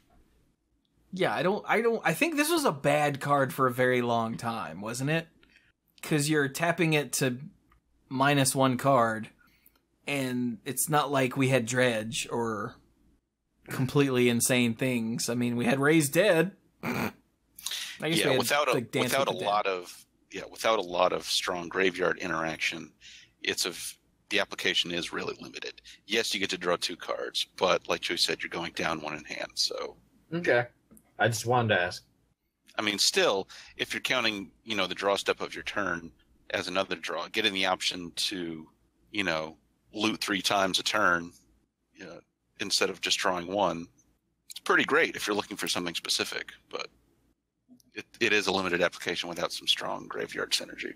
Yeah. Okay. I'm pretty sure it's a solid rare. Mm-hmm. Because you wouldn't want... Oh, it wasn't uncommon at the time, but they didn't know what they were doing. So... And who knows, it might have been a U1. I don't know. Sometimes Gather is confusing with how it... Any other lands? No, everything else is kind of bad. All right. Well, so every color had at least one. It wasn't that bad. It wasn't bad like some other set. Yeah, so let's go to another set. Yeah. We have Antiquities and I can't spell it. MTG release date, which was released in March of '94. Good lord, just 4 months later. Oh, good for them. Huh? Like by today's standards, it's like duh. Of course, it was 4 months later, but at the time, this was not a thing. Good job, guys. And yeah, this focuses on the war between Urza and Mishra, and thus has a huge artifact theme. Yep. Like, in fact, there's some stupidly small number of cards that doesn't reference artifacts somewhere. Yeah, I think all but 1 or 2 cards in the set have the word artifact written somewhere on them. I mean, straight off the bat, in white, you've got Circle of Protection artifacts. So if you didn't know what the theme for the set was, yeah, that's a good indication. Oh man, now I want to find what that one is. Don't tell me. I'll find it. Okay. Don't worry. So, what about... Oh, actually, I'm kind of looking at one right now. Never mind. I didn't see it. It was very small text, but the word is there. Oh. So what are we doing? What's in white? In white, originally I had done a search for rares, and then I actually opened it up to all cards just because it's a small set. But I'm actually thinking I'm still going to go, well, because... Which was Mike's idea. Yes, I didn't say it wasn't. By the way, it was Mike's idea. And I had said, I'm not going to do that, but yeah, there was too many slim pickings. But in white, I'm actually going with the card that was marked as rare, the Argivian Archaeologist. The Archaeologist. There you go. Archaeologist. This is an English word that you know. I know. And to think I made fun of somebody at the Mirrodin pre-release for saying sharp no blast. I'm like, it's a real word. But I'm just bad at pronouncing. Is it really Strip Mine? Oh, is it? That's the only card that doesn't reference... Well, I guess the Urzatron doesn't either. Is it really just lands, though? All the different versions of them? I can't remember whether the different versions had different flavor text. Let's find out. I think they did have... Did they? I don't remember. No, they had the same flavor text. Okay, same flavor text. So it's the lands. So yeah, it's the Urza's Mine, Tower, and Power Plant, and then Strip Mine, as far as I can tell with a quick glance. Because I've looked at every card, and every card that's colored references artifacts somewhere. Mm-hmm. Every one, yes. They figured out their theme. This, like, yeah, if your theme's not a common, it's not your theme. Anyway, yeah, so what's the Argivian Archaeologist do? Did we say that? Not yet. Okay. For 1 and 2 white, it's a 1/1. Is it a human now? It was a summon archaeologist. It is a human artificer now. You can pay 2 white and tap him to return target artifact card from your graveyard to your hand. And in a set that's all about artifacts, again, of course, everything's going to reference artifacts, but the ability to get them back over and over and over again, if left unimpeded, with no additional cost. You don't have to discard a card from hand or anything like that. Seems fairly strong. Also, due to process of elimination, because there's 6 other white cards, and each color had 1 rare as printed. Mm-hmm. So, and yeah, like Brian said, there are only 6 other white cards, and none of them are rare, right? And none of them are... I mean, mythic, rather. Good, yeah. Like, even though... Yeah. I mean, I looked at reverse polarity for a while, and I just love the art. Although even when I was a new player, I looked at that and I'm like, that's a magic card because art. I mean, all of this art looks so different, but wow, that was different. Like it looks comical. It does, literally like something on the Sunday morning comics. Like, hey, what happened to the barbarian when he hit the other barbarian? I don't know. One of you guys has this card because I've seen it in a binder and thought Mike, I think. Yeah, I know I've got it, but I don't think it's in a binder. But is it mythic? No. I don't think so. No. Nope. Anything else for white, or shall we keep going? Like, I looked at Damping Field because it's brutal, Yeah, maybe. Yeah. but it's also symmetrical. Like 2 and a white enchantment. Oracle text. Well, it's not symmetrical if you're not playing any enchantment. Well, that's true. Artifacts. Players can't untap more than one artifact during their untap steps. But that's like rare at most, I think, these days. Yeah, That's not mythic at all. Yes, it is. I mean, hate cards would have to... Yeah. It's all right. Gosh, I don't want to know what a mythic hate card would look like. Well, Praetors. The Praetors from New Phyrexia. Oh, because that is a hate card that also doesn't just slow your opponent down, but it gives you a bonus. So I kind of think that's what a hate card has to do to be mythic. Yeah, like kick your opponent in the balls and take his wallet and spend his money. Like, oh. That's a mythic. But if you just kick him, oh, that's just an uncommon. Yeah. Yeah. So, okay, blue then. Blue. So the printed rare was Hercule's Recall. I looked a lot. That was the... Oh, gosh. I looked a lot at Transmute Artifact. Hercule's Recall, not only do I feel like it's been reprinted at rare, like, more than once, but the last one was 10th edition. Yeah. But while that's not the deciding factor, it's one of the things is would have been mythic at the time. Obviously, the fact they thought it was rare is something. I don't know. So, by the way, Hercule's Recall, for 1 and a blue, you bounce all artifacts target player owns to their hand. Yep. So you don't even bounce your own unless you target yourself. Yeah. Yeah. This might be a set just because of the rarity weirdness where we might have to change the question to what should have been mythic if these rarities were correct instead of what would have been mythic. Yeah. And Sage of Latnam was actually printed in Dominaria. That's right. As an uncommon? Wait, what? Yeah. Oh my Yeah, god, Sage it of is the Latnam same came back. card. Mm-hmm. God, it has been every rarity except for mythic. Has it? Yeah, it was common when printed. It was rare when it was in and 8th. Uncommon in Dominaria. Yeah. Huh. Why was it in 8th? Oh my.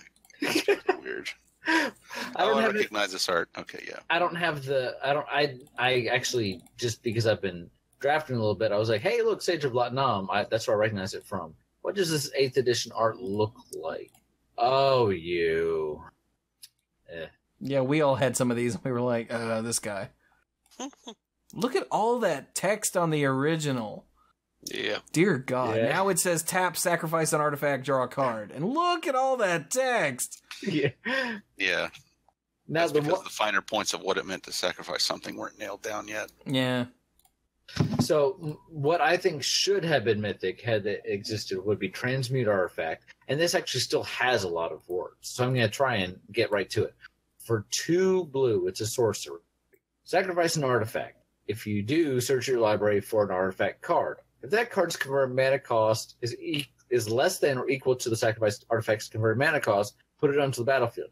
If it's greater, you may pay X, where X is the difference. If you do, put it onto the battlefield. If you don't, put it into its owner's graveyard, then shuffle your library. So, essentially, you sack a thing. If it's cheaper, if you get something cheaper, it's free. If you get something more expensive, you got to pay the difference. You got to pay the difference. Yeah. Mm-hmm. But it allows you to draw literally any artifact in your deck, as long as you have an artifact to sack and the difference in mana, if it's more. So the fact that it can do that and put that directly onto the battlefield, I think, is probably what makes it mythic to me. Mm-hmm. Yeah, and the card Tinker was basically Mark Rosewater saying, wow, all that extra stuff on Transmute Artifact is a real pain in the neck. Let's simplify this a bit. Yeah. And yet he literally said that in an article. He's like, he felt like the wording was cumbersome, and he thought that the mana issue was silly and difficult. So he's like, we'll make it cost 3 to play Tinker, and you sack an artifact and go get any other artifact, and it'll be fine. It'll be fine. Fine. Tinker's broken. But Transmute Artifact is not broken. I just think that it's pretty good. Yeah, I think it's very good, yeah. Yeah, I'll give you that. Blue for me was a bust because I was like, Hurkyl's Recall is good, but I don't think it's Mythic good. Mm-hmm. So, anything else? Shall we move? Yeah, I don't think there were enough crazy things at the time for Power Artifact to be Mythic. Like they kept adding errata to Basalt Monolith so that it would not create an infinite loop with Power Artifact. Ugh, Power Artifact nonsense. Anyway. Okay, so Black. Black was also hard. Black was hard, yes. I went with the printed rare, which was Yawgmoth Demon, because that's still really good. It is really good. So it's a demon, so it'll kill Mike. It's a 6/6 with flying and first strike for 4 black. So it's a 6/6 with 2 abilities for 6 mana, which is nuts. Now, at the beginning of your upkeep, you may sacrifice an artifact. If you don't, you tap Yawgmoth Demon and it deals 2 damage to you. So you wanna feed it artifacts so it doesn't thunk you in the forehead and instead smashes your opponent. Yes. So that's really good. And possibly better than my boy, Lord of the Pit. Because he costs less, comes down sooner, and hits you less hard if you and don't feed him. Hard. Yeah. But, of course, at the time, artifacts were sort of less universal than creatures. Yeah, he's a little harder to feed. Yeah. But still, I think he's kind of insane even at the time. Mm-hmm. And it's the only thing that's close to Mythic, so I went with him. Yeah, the only other one that I even looked at, well, I looked at all of them, that I really thought might be Phyrexian Gremlins. And it's actually because of the way that artifacts worked at the time, not because of how this works now. So, Phyrexian Gremlins for 2 and a black is a 1/1 Gremlin creature. You may choose not to untap Phyrexian Gremlins during your untap step, and you may tap it to tap target artifact. It doesn't untap during its controller's untap step for as long as Phyrexian Gremlins remains tapped. And Mike, how did artifacts work when they were tapped? Under the old rules, static abilities of artifacts, and there were some odd quirks in here that were needed to make certain things work properly, and I don't remember them all. For a while, the static abilities of artifacts would shut off while they were tapped. So you've got a Howling Mine, and I tap it with the Gremlins, and what's it do now? Nothing. Nothing. And of course, if it's an artifact creature, it also can't attack or block because it's tapped. Yes. So mostly due to the fact that this is in an artifact set, and this has the ability to completely shut down whatever is the most powerful artifact at the time, I think is the other contender. I definitely agree with Chewy on Yawgmoth Demon, and then Gremlins as like a backup. Nothing else is even close. I don't. Gremlins, like I get why the Gremlins stood out to you, but 1/1 removal doesn't seem Mythic. The one other thing that I saw was Xenic Poltergeist. Oh yeah. Yeah, for 1 black, it's a 1/1 spirit. Yeah, it's a spirit. Text. Okay, it's spirit, and it has an ability: tap until your next upkeep. Target non-creature artifact becomes an artifact creature with power and toughness each equal to its converted mana cost. And this is spelled out in the original printed text. It still keeps all of its other abilities. Yeah. So its ability to just wake up an artifact and turn it into another creature is pretty cool. And at the time might have been Mythic level. Because that was not a... There was only... Like, I think this and another card we're probably going to talk about later were the only cards that did this. For a long time. Mhm. Until what? Karn's Touch? Possibly? Maybe. Yeah. There might be some random nonsense that we're forgetting in between here and there. Because it's not the kind of ability that you remember. But nowadays we've got Giant Scissors. Right. Which I can't remember the name of that card to save my ass. It's just Giant Scissors. Yeah. Oh, actually, Karn was printed before Karn's Touch. But yeah, until that time. Oh, wait, or was it? I'm getting stuff mixed up. What the hell is the Giant Scissors? I don't know. And Soul Artifact. That's what it was. Yeah, there we go. Thank you. It was killing me, man. See, I don't really know if that would be Mythic either, but obviously the Yawgmoth Demon is, so Dirk? There's Alright. nothing. Yawgmoth Demon was the only one that I saw. Okay. Just making sure. Red. Red is so bad. Shatterstorm. Not even. Several of these cards are actually, solid in application, but... Okay, sorry. For the purposes of... Oh, yeah. For the Mythic purposes of being Conscription. Mythic? Yeah. Yeah, these are so bad. But I think, again, the printed rare was probably the right one, as I think Brian and Dirk just said. Shatterstorm. Just Dirk, but I agree. Mhm. Okay, Dirk said it, and Brian went, yeah. I Yep. think. Yeah. What's Shatterstorm do, Dirk? For 2 and 2 red, it's a sorcery. Destroy all artifacts. They cannot be regenerated. Sweet, and simple, and to the point. It's a wrath for artifacts in an artifact set. Yep. And as was the case with some of the other colors we talked about, lack of competition. Goblin artisans not exactly lighting the world on fire.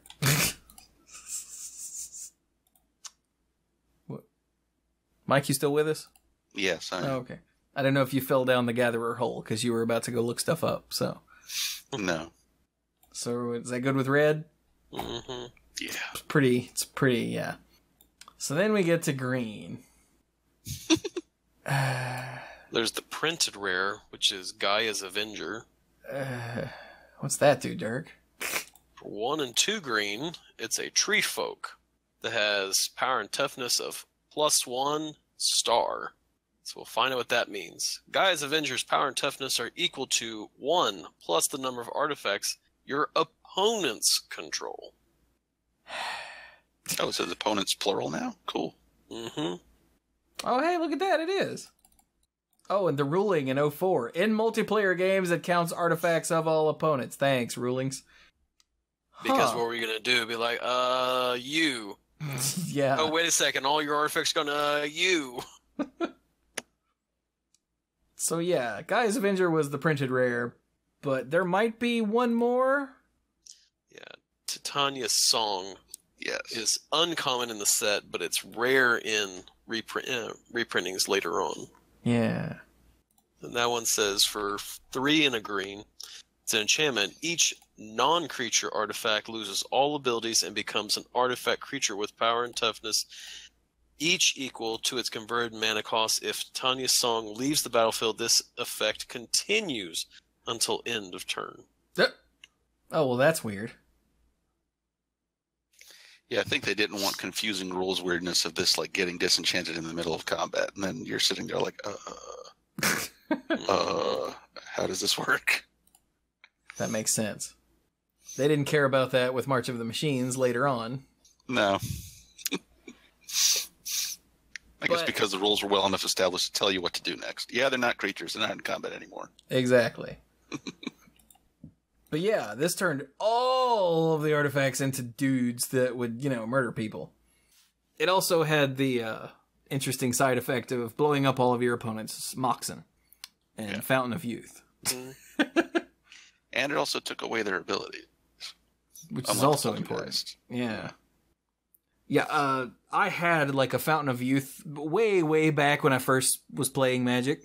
Mm-hmm. I had a Fountain of Youth that I was living off of. I was like, I was up at like 35 every turn, just gain a life, gain a life, I think every And- player has that phase, yeah. Yeah, but I think Scott dropped a Titania's song and grinned. I was like, what? Let me read that. Oh, come on, man. He's like, and I think he domed me with an icy manipulator. You haven't known fear until an icy manipulator that's been terrorizing you the whole game charges across the battlefield. Tap this. Tap your dude, damn it. Tap your dude, damn it. Now it's like, I was like, ah! Anyway. What can't it do? What? Well, it couldn't hit me in the face before. But anyway. But yeah, like, the rest of Green is kind of meh. Brian, you stepped away. We covered Gaia's Avenger, and it's bad. Yep, I could have told you that. Although, it does look at all opponents now, so that's neat. Okay. But the rest are also bad, so... And Titania's song is real... Like, I know for a fact that this didn't appear again until March of the Machines in Mirrodin. Right? Like, all of your things are wake up and hit people? All of them? Yeah, no. Yeah. And March of the Machines does hit everybody because it was a common thing to do it to blow up their artifact lands. So, yeah. Oh, yeah. I forgot those were a thing because they got banned in every format. All right, then. So then we get to the real... I would say meat and potatoes, but there's not a lot here. Artifacts. Should we do the lands? Forks and spoons. Should we do the lands first this time? Oh, yeah, Get them out sure. of the way. Just to knock them out. Sure. Okay. So we've got the Urzatron. Which are solidly uncommon, you know. Strip mine, Strip What about Mine. what about the workshop? factory, and the shop. Yeah. Yeah, so the factory I think is fine. It was the first manland. Hey, Yeah. Yep. wake up Which is and cool. punch somebody. Which is cool. Yeah, and at the time that was completely bizarre. I'm not sure if it was Mythic bizarre. I don't know. Could have been just for the specialness factor. Uniqueness. Yeah. But yeah, then there's the But then screaming, there's the workshop. the screaming poo throwing chimpanzee in the room, the Mistress Workshop, which nowadays is a force to be reckoned with in Vintage. I mean, even at the time, I would think, in an artifact set, if nothing else. So the Mishra's Workshop is a land. Tap it to add 3 colorless mana to your mana pool. This mana may be used only to cast artifacts. How much has that changed in Oracle? Because I think that's pretty close, except for the word mana pool. Yeah, it says tap, add 3 waste symbols, spend this mana only to cast artifact spells. Wow, for a card from Antiquities to be that close to the Oracle printed text is insane. Oh wow, the factory was a rare at the time too. Oh, okay. Oh, okay. Like, it's been an uncommon every reprinting since because it, Yeah. the game changed, but Okay. Yeah. The problem is that when looking at these things and like there's so many unique things that you kind of have to throw the uniqueness factor thing out the window a little bit. Yeah, Otherwise because you're gonna they pick all- everything as a mythic just for that. Yeah. Because everything is so weird. Yeah. very true. What about Strip Mine? Strip Mine's just an asshole. Yeah. Yeah. It's just a jerk. Okay. So, uncommons. Not uncommons, artifacts. Sorry. Artifacts. This is not uncommon conscription. Wait, so this card event. did we call the workshop a mythic? Thought we did. I'm not sure we didn't but- talk about it. Oh. Like, it's obviously, clearly super ridiculous powerful, especially being printed in an artifact set. Right. I'm gonna say yes. Yeah. Okay. Okay, so we talked about it. All right, so Because again, that's it. Looking at some of the artifacts that in this set, a lot of them are not that expensive. or Well, let me rephrase that. If you put down the mistress or the workshop, it speeds up you getting your artifacts out a lot. Yeah. right. And it makes the silly ones that are slightly overcosted more manageable. I mean, you put this down and it's like, hey, Aladdin's lamp is actually not that far off now. It's not ridiculously. We're getting closer there. This is a lot closer to playing that. But you can actually play like 3 1-drop artifacts with this thing. That's true. Turn 1, Yoshi and Soldier. Or you can play an Ornithopter. Yeah. You can. No one says you can't. Oh my god. 3 ivory towers. Oh god, that sounds like a nightmare. I had that nightmare once. Yeah. But now you have like 3 cards in your hands. So yeah. scary. So. Oh yeah. Whew. But so one thing, and I think this is why Jeweled Bird stuck out to me for the last one. I'm wondering if, because I'm looking at Bronze Tablet, I'm wondering if the cards that referenced the anti-zone and interacted with it might have been across the board Mythic back in the day. Do you think? Oh. It's a good question. It's a good question. Oh. But what? I don't know. Because anti was just something you either played with or you didn't. So. Yeah, and it actually changes ownership of the cards, which even then, was significant. Yeah. I think that's a question. I think that's a question mark. Yeah, because I feel like listeners, originally, Ante was a part of Magic. You'd shuffle up at the beginning of the game. You'd flip up the top card, and that was what you were risking, because the winner took both Ante cards. Mm-hmm. And there were very few cards that actually dealt with Ante. Jeweled Bird, if I remember correctly, just swapped itself. Yeah, it could swap itself with one of the cards in Ante. And if you swapped it with a card your opponent owned, then it changed. Then now they own the Jeweled Bird and you own whatever you took. And that's bizarre. And then the Bronze Tablet, you can... Let's see. Pay for and exile it and target non-token permanent an opponent controls. That player may pay 10 life. Do up. A target non-token permanent an opponent owns. Owns, excuse me. Target non-token permanent an opponent owns. That player may pay 10 life. If they do, the Bronze Tablet just goes into your graveyard. Otherwise, that player owns Bronze Tablet and you own the other exiled card. Owned. So you're, wow. So you're like, hey, I want that card. And they're like, you can't have that card. And you're like, Bronze Tablet, I want that card. And they're like, I hate you. Like, I paid 10 life. It's like, you're only at 8. You win. Except if you win. Because you can have the stupid anti-card. You can't have my pointed, shiny awesome card that I want to keep. Yeah. So yeah, the fact that it would do silly stuff like that means it is possible that if the Mythic Rarity was a thing, they would all just be Mythic across the board, just without question. That is a thing we didn't think of with the other anti-cards that we've bounced over. Yeah, I mean, like, what other ones have we seen? Like Temerian Fiends? That's for the one. things that we've done for Mythic Conscription. So. Yeah. How many anti-cards were there? Not a whole lot. There were 21? Oh. Not a whole lot in the grand scheme of things, but... Well, the word enchanted and vigilantes are both. And antelope and lantern. Oh my god.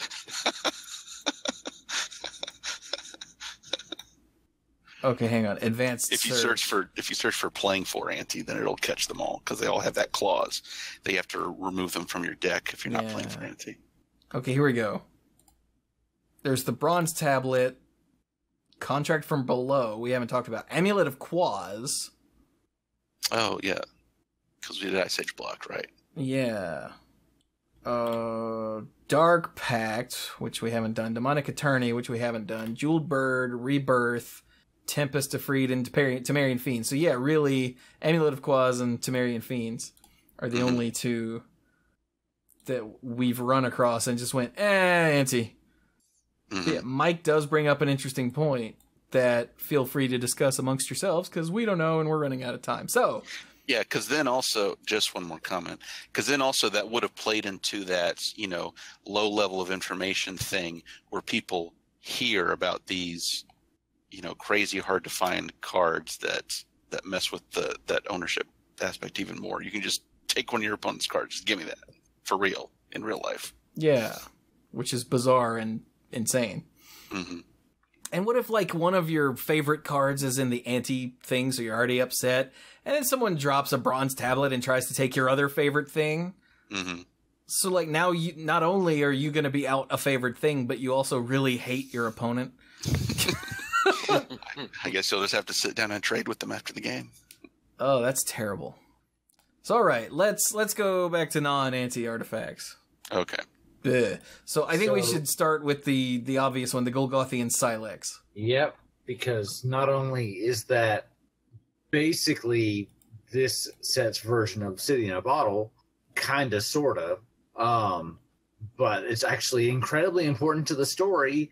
And spoiler alert, if you've been following the story for Dominaria, we actually see Karn digging the Silex up.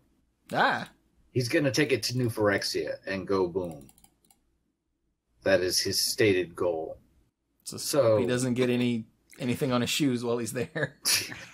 Yeah. But since it only blows up things from Antiquities, he's going to turn it on and, like, a dragon engine a couple miles away is going to blow up. Boom! And its owner's going to be like, what the hell? Karn's probably shaking, like, is this thing on? So, but anyway, for 4 mana, what does this thing actually do according to Gather? For 4 mana, it's artifact. Pay 1 and tap it. Each non-token permanent with a name originally printed in the Antiquities expansion is sacrificed by its control. So, weirdly enough, including the Golgothian Silex. Yeah. It doesn't have the, like, ongoing effect that the City in a Bottle does, but it has that one glorious boom. Yeah, if you'd like to see this in action, go look at the art on Urza's Ruinous Blast. Yep. That's the little thing floating next to him. Yep. I like how if you read the Brothers' War, the whole time, Urza's like, magic? Who needs magic? Pshaw. Because Urza was not into magic. He was all about artifacts and artifice and all that. And finally, when he realized he was going to lose the war to Mishra, he's like, fine, I'll use magic. And the first time he used magic, he poured his mana into the Silex. And good job there, you know? I wonder if he actually used it correctly. Maybe that's what Karn will do, is he'll read the instructions. Wow. It's interesting that he had that attitude, because the flavor text on the Silex says, from their earliest educations, the brothers had known that no human contrivance could stand against the true masters of Dominia. Damn. Yeah, I don't know. I don't know if the story is kind of a retcon of that or what. But Yeah, I guess that flavor text implies that the true masters are some godlike beings. yeah. So, other than that, any other mythics here? So it's hard, again, as we keep saying, to separate, like, history. Yeah, a little bit. Because, like, Candelabra of Tawnos is super insanely powerful these days. Just ridiculous. Yeah. But would it have been at the time? I mean the Urzatron and Mishra's Workshop were all in the set. Yeah, those were those specific lands and something enchanted with the wild growth are the only things that this interacts with favorably in terms of making more mana. Otherwise, you can just use it for fixing. Yeah. I'm with Chewy, where I'm like, now, if it were reprinted, it would be reprinted Mythic easily. If it was reprinted at all. But at the time, I don't know. I looked at the Colossus of Sardia. For 9 mana, it's a 9/9 with Trample Golem. And it doesn't untap during your untap step, but you can pay 9 to untap it, but you can only do that during your upkeep. So, yeah, I swear, not all my picks are island fishes, and I know not every mythic has to be stupid big, but this is stupid big, and it's like, wow. And it's at least you get one tramply attack out of it. Yes, I mean, it's got built-in trample. I'm with you, Brian. This was on my short list. All right, good. Because this was the biggest creature. Yeah, it was the biggest creature, and it could go in every deck because it's colorless. Yes. And wasn't what was the thing that was coming at you, Chewy? Oh, the Icy Manipulator? Yeah, doesn't Icy Manipulator untap this thing? Was it in these two blocks? No, the manipulator only taps stuff. Yeah, It doesn't Only untap. taps. Okay. And yeah, it was in Ice Age, or wait. No. It was also in Alpha Beta. Oh, it was in Alpha Beta Unlimited. Okay, and then it was reprinted in Ice Age. Yeah. And But now if- again in Dominaria to continue screwing with Limited. Imagine a world where Icy just says, pay 1, tap or untap target artifact. Yeah. I don't want to live in that world, Dirk. Thank you.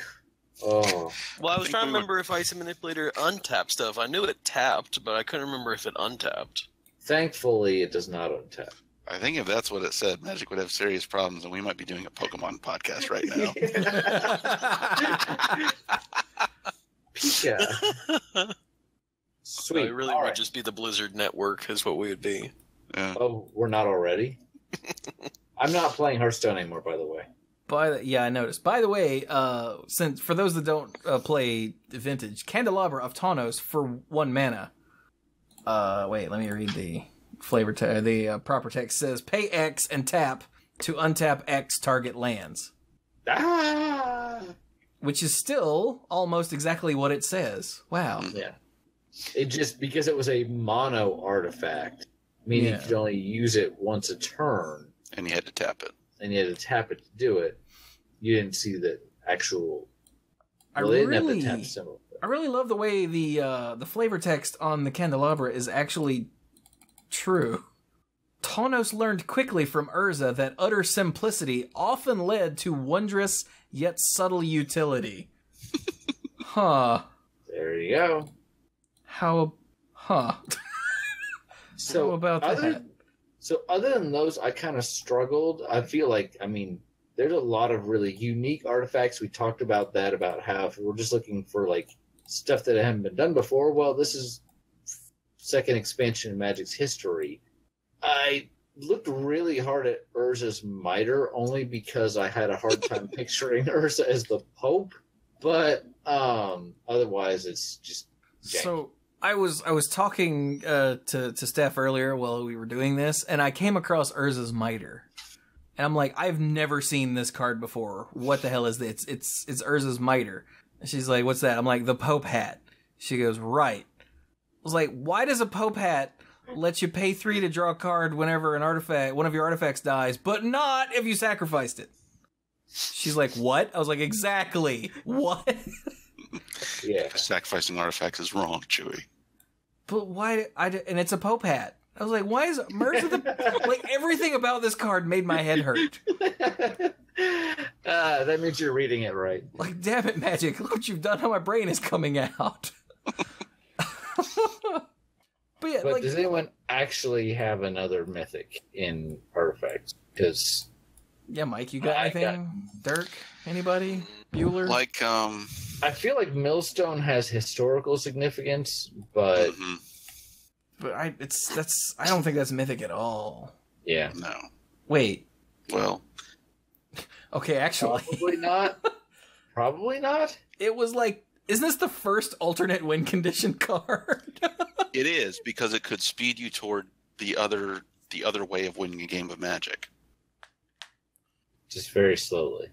Yeah, but then, you know, if there's a thing that said pay 2 and tap to deal 1 damage to your opponent. Although at the time, wasn't there a 40 card minimum? At the very, very, very beginning, that didn't last too long for tournament play. It For constructed lasted. play. It lasted up until one of these because I distinctly saw. Wasn't Millstone part of the deck, or am I thinking of something else? Actually, it might have been. Shahrazad couldn't. is one that mentioned you may have to play with less than 40 cards in the sub game, and I was like, what? Oh yeah. So at least up until that point, there was a 40 card minimum, and this was only 4 months later. Hmm. But still, yeah, the effect is so like ubiquitous now that it's hard to take it seriously. as a mythic, but it's possible. It's not probable. I don't know. Again, if we're gonna be like anything that's never been done before, then like Shapeshifter could be a mythic. Yeah. Or Tetravis, with its weird moving +1/+1 counters off of it and making 1/1 flyers and moving them back and forth. Yeah. Also, the Rack and Cursed Rack. Dude, Cursed Rack, like, limited your opponent's hand size. Wow, that's mythic. No. Or maybe, like, again, stuff was so new back then that nowadays, like, there was a freaking uncommon that did this, right? In, like, Kamigawa block. One of the misers. All the misers, actually. Yeah. So, it's really hard because so much of this just wasn't a thing. Yeah. So yeah, I got nothing. Like, I had Ivory Tower with a question mark, but that's only because an unchecked Ivory Tower just made it to where you could never win a game. I also had Ivory Tower with a question mark, and I also feel like probably not. Ivory Tower, by the way, at the beginning of it costs 1. At the beginning of your upkeep, you gain X life, where X is the number of cards in your hand minus 4. So it's the opposite of a Black Vise. And if you play it on turn 1, then you start gaining life that turn, and you just don't stop in the proper deck. And it's a major pain and was a huge thing back in the day. But it's still just life gain? But it's constant, never-ending life. There's going to be a lot of in this set, obviously, because that's all we're doing now that we're in artifacts. Mm-hmm. Let's just say Su-Chi and get it over with and go to bed. Su-Chi. Let's do the second half of what you said and forget about the Su-Chi. Yeah, all right. So then, yeah, let's call it. What do you guys, listeners, what do you think in the Artifacts and Antiquities? Or anything in either of these two sets, but specifically the Artifacts and Antiquities, because, man, we just can't tell. I even looked at Rocket Launcher real hard. So did I. And then I'm like, no, I can't do it. It's a colorless fireball, sort of. Kind of. Not really. Maybe. It tries. It does. I'm so glad Brian and I are on the same page here with nonsense. I feel like I've been killed by a rocket launcher. I feel like Chewy and I have actually seen eye to eye on most of the stuff that we've done today, which is interesting because I feel like sometimes he and I just, when it comes to Mythic Conscription, we're like, why'd you pick that? That's dumb. You're dumb. I hate your face. What are you, high? Get off my show. But I feel like today we're like, yep. So. Yeah. All right, then. So how about some final thoughts and we'll go on about our business. All right, I'll go first. I am very much looking forward to next week because whatever show is going to be next week is going to be the last. That show should be done with the seniors graduated off and my semester just essentially coming to an end. Nice. Wait, the one we're recording next week or the one the listeners are listening to next week? Recording. Oh, okay. Which they will have heard by the time that this goes up. Right. Time travel. Time travel's hard. I was just about to make that sound. This may be the darkest timeline. Or the dorkest timeline. Aha. Brian, you're fired. Yeah, thank you. Twice. But yeah, the seniors graduate next Thursday, so like I said, whenever we record the next go round next week, the seniors will be graduated off, and all I have to do is show up to work and close out my room, and then I can be like, all right, bye. Nice. And not have to worry about kids for a summer. Well, I mean, there's still 3 my students. About. Yeah, okay. My kids though. Yeah, I'm hoping that we're gonna do some museum trotting, and I've decided that Trevor Layton and I need to go buy one of those big boxes of popsicle sticks and like a hot glue. Well, maybe not a hot glue gun, but you know, a lot of glue so that we can build stuff with popsicle sticks. Nice. Just so we get a little bit of craft time. Trevor was a little upset today from the school he goes to after school gets out, and they were building stuff with popsicle sticks, and because I showed up to pick him up when I did, he did not get the opportunity to do so, and so I felt bad and was like, well, we'll build stuff. Sometimes that happens. I've shown up to pick Sam up from the Y early, and she's like, I didn't get to play soccer. And I'm like, I'm sorry. You want to spend some time with your dad? And she's like, I feel like I have to say yes. you can tell, even that's not what she says, but she's like, I shouldn't say no, but soccer. Mm-hmm. I'm like, well, I'm glad I took off work early to spend time with you. So I'm right there with you, Dark. I am looking forward to doing lunch with Trevor at school, because whenever I did lunch, you know, Trevor has friends. He gets a lot more friends. Whenever I showed up last time to do lunch with him, Mm-hmm. like usually I think they're spread out across the table. Well, they all herded our side of the table, and they were almost on top of each other. I've like, had. There's an adult at the table. Wait till you get to high school when that would mean you're eating alone. Well, but our Trevor and Sam go to the same elementary school, and I have also had lunch with Sam, and their teacher only lets them have one other friend with them when they have a parent over, because otherwise they're like swarming, like Dirk said. Mm-hmm. So that's really weird. It's different, and little kids love attention from adults. Mike hit it on the head. Oh, yeah. They are all like, hey, here's what's going on with me in my life. And I'm like, that's cool. So they flourish under any kind of attention.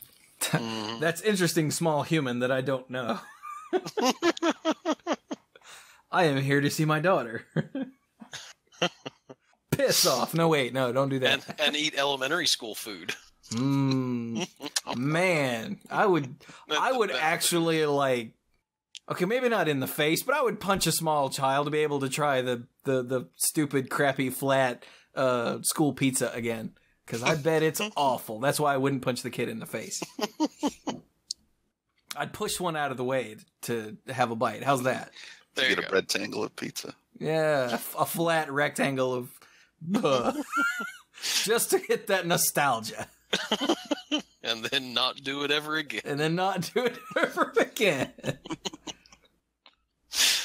So, well, that's my final thoughts for the evening. And with that, I bid you all adieu. Oh, no, I'm cutting back on do. Okay. Good night. That's why I only bid you one. Okay. But not with water. Mm-mm. What? You're not replacing it with water. Good night, Dirk. Good night, guys. I'm drinking a Propel right now, actually. That's mostly water. That is, yeah, actually, we have Propel as well. What flavor? The black cherry. I didn't even know. Dude, I used to drink Propel in college like it was going out of style. I didn't know they still made it until I asked Twitter, you know, hey, I don't want to drink water. What should I drink? So it was like, drink Propel. I'm like, yeah, okay, let me go back in time and drink some of the Sobe flavors they don't make anymore, too. But no, they do still make Propel. Oh, yeah. And it tastes like I expected. I was like, oh, this is totally what I used to drink in college. What? Well, when you come over, if you want some black cherry, we have some. Carrie tried, didn't care for it, so Sam drinks it. But we have gotten some that's watermelon, some that's cherry, and some that's another flavor, and she likes those better. So, gotta love that other flavor. Yeah, I can't. Well, it's after 10 o'clock, so my brain is shutting down at a rapid pace. For my final thought, I will say still loving Dominaria. Did a draft yesterday at Lucky's and had a great time. Got past 2 Wraiths, and my first pick was the Ice Saga. Is it Time of Ice? Yes. The rare wasn't anything special, and then I got past something. It might have been a Wraith, and then I could tell that this, like, something weird was going on. So fairly early on, I picked up, there's a blue uncommon. It's a creature, and whenever you cast a historic spell, you can mill someone for 2. And I'm like, this doesn't seem like a good idea. So let's do it. So I grabbed one. I managed to grab another one of those 2 Wraiths, and just as many historic spells as I could. I got a Naban, a ton of artifacts. I actually even got a Weatherlight. And I got the Umezawa Tetsuko, the one that makes your things unblockable. And I thought, okay, this is going to be a really janky mill deck. And I sat down to play first guy, who actually had beaten me previously in another draft I did. And he's like, yeah, I'm running the same. He's like, he was very proud of the fact that he'd managed to draft the same deck that he did last time, which was black, green with some white in it. And from what I remember, it was like the exact same deck, except he was more proud of it. And in game 1, I was like, bunch of small guys that are now unblockable thanks to Umezawa. And it was like a surprise aggro deck. And then game 2, we kind of had some back and forth, and he managed to play out the unicorn, not the unicorn, the Pegasus that also makes something else fly, and he got out the giant worm, and I died. And then game 3 was like down to the inches, and he played the guy to reset my life total from 16 to 10, and then I'm smacking him in the air with Weatherlight, and Time of Ice ends up returning his legend to his hand. I get him down to 2, and he replays it, goes up to 10, and my second copy of Wraith, which no one expects the second Wraith, managed to seal the deal. And then and he seemed almost a bit stunned, because I guess this is the deck.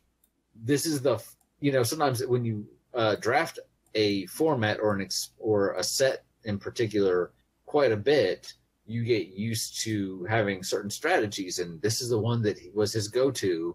And my deck seemed kind of just like weird, but yeah. Last time I did a draft, it was fun, where I got out a turn 6 Daragaz and swung, and then next turn put the helm on it. Of the host? Yeah. Oh, God. That's 21 damage in 2 turns. That was not the one I did with the Wraiths. That would have been too many colors. But so I had a good time, and I ended up losing to the next guy after some very, very protracted games, just because we were both playing kind of like slowish decks. But the problem was that he was running Whisper. Of course.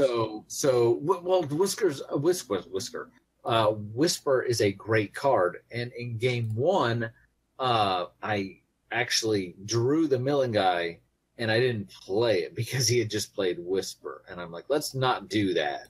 And then game 2, I was feeling pretty good because I won game 1. I was like, sure, let's try it, and I managed to get him down to like 4 cards in his library, but and he was kind of stuck, but he managed to pull through. And then game 3 was another really, really, really close game, where he managed to have so much removal that at one point he was like, swing my guys. I'm like, flash out Wraith. He's like, oh, block and then trade my guy and then play a spell to kill it. I'm like, okay, go. Next turn, swing with my stuff, play a Wraith. Oh, and that time he didn't have the combat trick, but he was able to kill it later. So I had a hard time keeping stuff on the board. So, but anyway, long story, way too long. Still really enjoying the set. Tweaking a deck for standard that I might take to a PPTQ, built around the Antiquities War. But just looking at it and trying it out a little bit, I'm not sure if that's what I'm gonna go with. I'm still gonna work on it. Otherwise, if things are good, in-laws are coming in tomorrow, and hopefully we'll all have a good time with that. So, yeah. Nice. Thank you.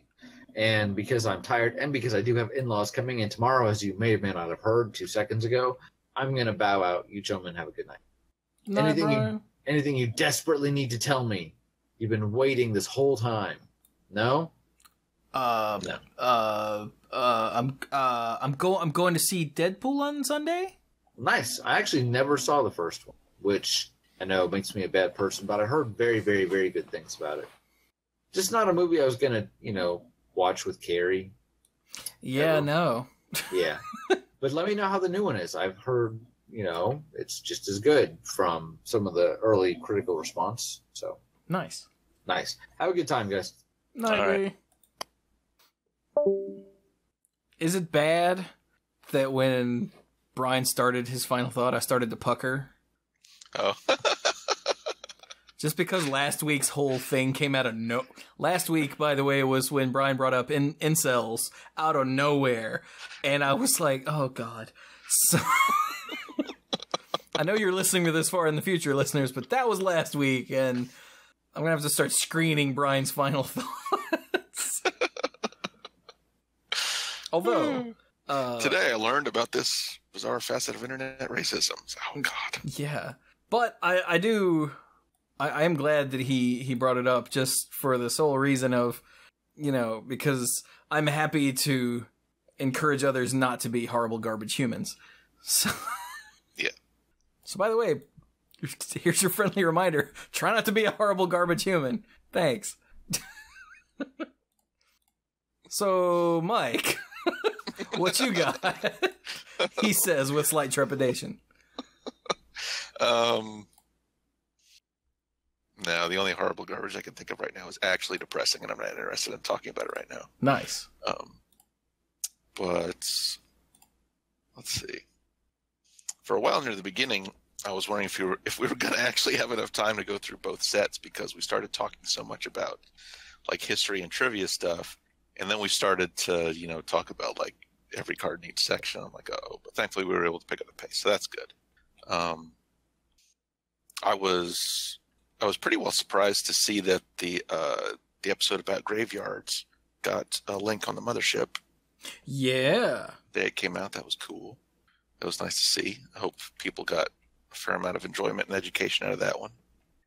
I got a lot of positive feedback on Twitter and even in the comments or the comment or something on the website. Mm-hmm. And from the YouTube video, like, people loved Professor Beard Teaches Graveyards. Good. Yeah, I haven't looked at Twitter or YouTube yet. Okay, I'll go check those out. But good, that's good to hear. Okay, maybe not as much on YouTube. I thought there was more than this. Are you thinking about all the comments you got on your last Brawling with Buddies video? No, don't stop.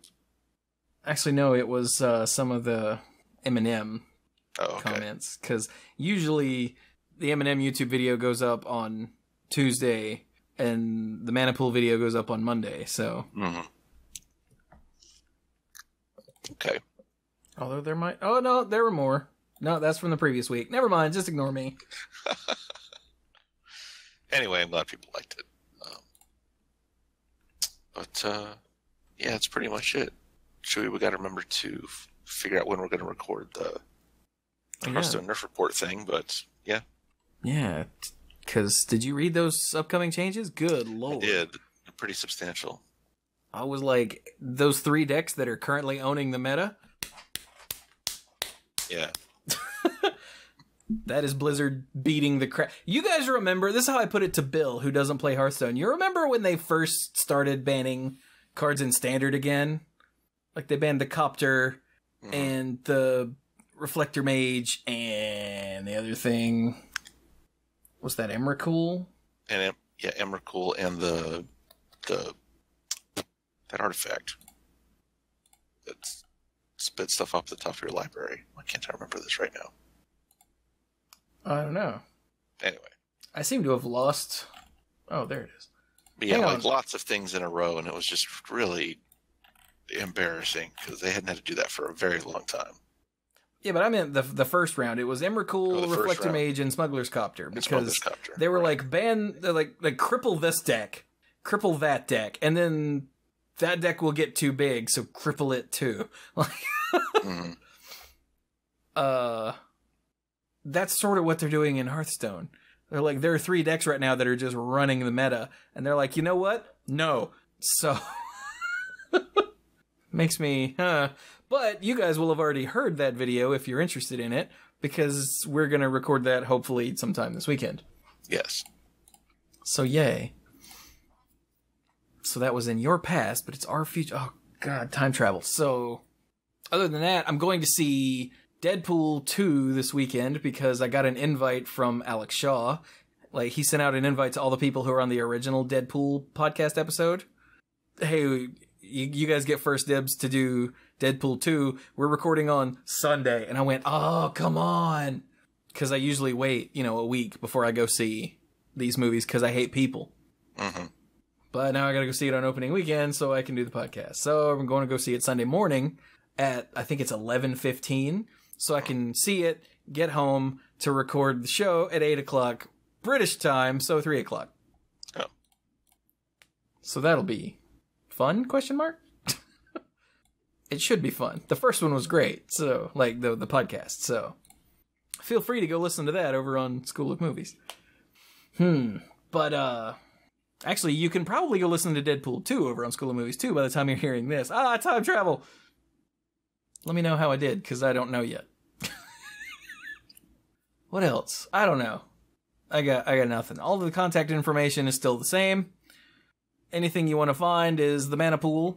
We're the Manapool on Twitter, Facebook, YouTube. Let's see. As of right now, so a month ago, I was putting up Monster Hunt runs. I finished up the Last Encounter videos. I put up a Overwatch video when we were playing Rialto. Because it was new way back then, kiddies. That was a new map on Overwatch. I have no idea what's going up now because that's in the future. I also Twitch. Twitch is the Manapool where I stream Overwatch and Hearthstone and then whatever else comes to mind. Yeah, hell yeah. And if you want to help support what I do with the 2 podcasts a week, by the way, don't forget Monday Night Magic. That's important. There's Monday Night Magic and the Manapool and the YouTube videos and the Twitch streams and having to put up with Mike coming into my apartment to record a video, which is just weird. You're breathing my air. Then you can check out patreon.com/themanapool where you can get Manapool episodes and YouTube videos early. You can get the early stuff and the odds and ends, all the stuff recorded before and after both Monday Night Magic and the Manapool, except for the stuff recorded before this one, because there was a Windows update, so the audio settings were screwy. So it recorded the dorks and not me. We fixed it for the podcast, obviously, because you're hearing us.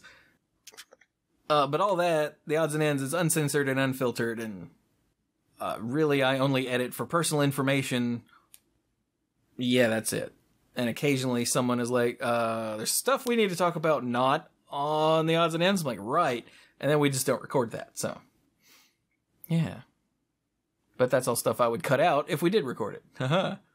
Anyway. And if you want, you can be a Manapool lifeguard.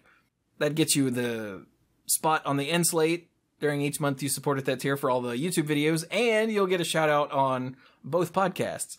I'm not going to read that right now because this episode isn't going up till next month, and there might be changes. So, Editing Chewy! Hey! Shut up. He's complaining. I can hear him. Just tell you what, read off the Patreon and finish off the outro, okay? Thanks. So I'm going to turn it over to him. Shut up. I know you just did the live episode, but that was a month ago for these people. They don't care. He's complaining. I had to do it on the live episode. You remember that one you guys heard a month ago? It was 5:10. Yeah. That was tomorrow, technically, for him. Oh, God, time travel. We're done. Take it away, Editing Chewy. What? You shut up. How come I gotta shut up? Damn. Past Chewy was a jerk. He's right. Time travel's hard. My head hurts. So, hi. I'm Editing Chewy, and I'm here to tell you all of the things. If you want to get in touch with us, the best way to do that is Twitter, @themanapool. Basically, we're the Manapool everywhere on the internet. Twitter, Instagram, Facebook, YouTube. Hey, I played Slay the Spire recently. That's been going up on YouTube. That's pretty good. Twitch is the Manapool. I've been playing Hearthstone and Slay the Spire, Overwatch, a bunch of other stuff too. Oh, hey, there's a Manapool Reddit now. It's r/themanapool. Imagine that. It's like it's branding or something. I still don't know what to do with Reddit because I don't Reddit. So, hit it up and give me some ideas, would you? Because I don't know. And with that, I guess I should tell you how you can help support what I do. So if you want to help support what I do with the 2 podcasts a week and all the YouTube videos and streaming, the most direct way to do it is on Patreon at patreon.com/themanapool. You can get YouTube videos and Manapool episodes early. You can get the early stuff and the odds and ends, all the stuff recorded before and after both Monday Night Magic and the Manapool. It's uncensored and unfiltered and generally unsafe for consumption. Apologies for the odds and ends from this episode only being half there, but blame Windows updates. And you can get the odds and ends, the early stuff, and become a Manapool lifeguard, which will get you the shout out on both podcasts and get your name on the end slate for all the videos that go up each month you support at that tier. So to that end, I'd like to thank the following exceptionally generous lifeguards: Kim Ho, Andrew Hunt, Al, Corey Cloutier, Paul David, Lance Delicious, Team U Hellas Haryu, John Morris, Stuart's Law, PJ McMullen, Bosco Bertain, Casey, Nathan Hay, Danny Liao, Jason Doan, AJ Javieras, Cody Buckowing, Jake Jansens, Jason Kaus, Brian DeLucci, Stark Maximum, John Parker, Jimmy Scott, Violet Moon, Dan Holm, Bartle, Mike Millerburn, and the Beast Father, Aaron Goodwine.